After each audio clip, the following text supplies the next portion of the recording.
This is a wicking bed that I built. A wicking bed is a permaculture technique for dryland gardening, and you build a bed with a water reservoir that's built on top of a pond liner, and then you put dirt on top of that, and you create some drainage so that if it gets full of water, the dirt can drain.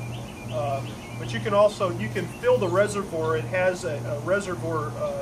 You see the little big piece of PVC there. Yeah. I keep a cap on it because mosquitoes breed in there if you don't cover it up. Right. But basically, you're supposed to be able, once you have this kind of bed established, you should be able to water it like once a week and keep things alive. But my other beds have to be watered every day, so I generally sprinkle water on top of this. It really doesn't matter whether you put it in the reservoir or you put it on top; it gets there either way. So when I'm out watering, I usually just water. So is it substantially more water conservative than your typical it definitely setup? Is better, and then I've got some regular square foot beds in the back that you'll see. And I did not put any pond liner under them, and now I wish I had.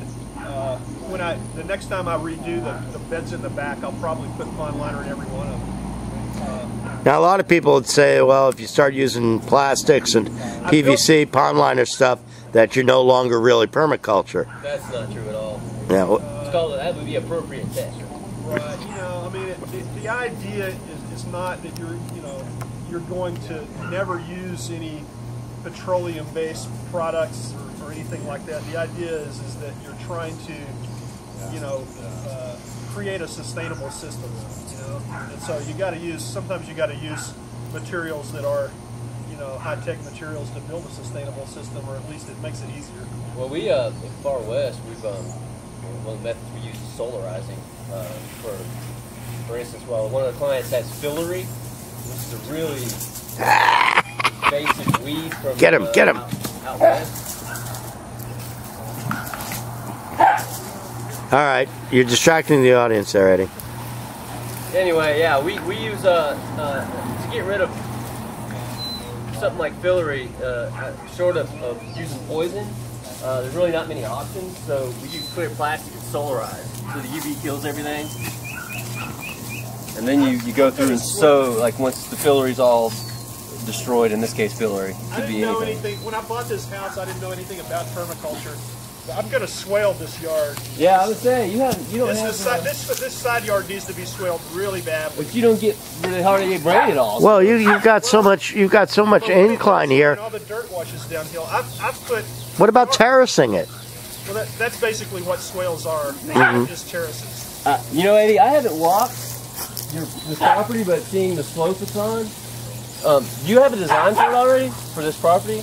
See, I would try to put a pond somewhere just to catch this, if nothing else, and then you can use that, to irrigate lower, even just siphoning it. What I would like to do, if money were no object, I would like to have, like a big, because the house is up high and we have the land down below.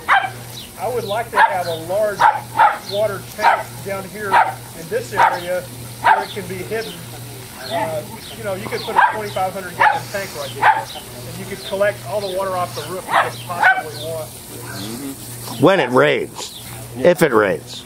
That's the problem.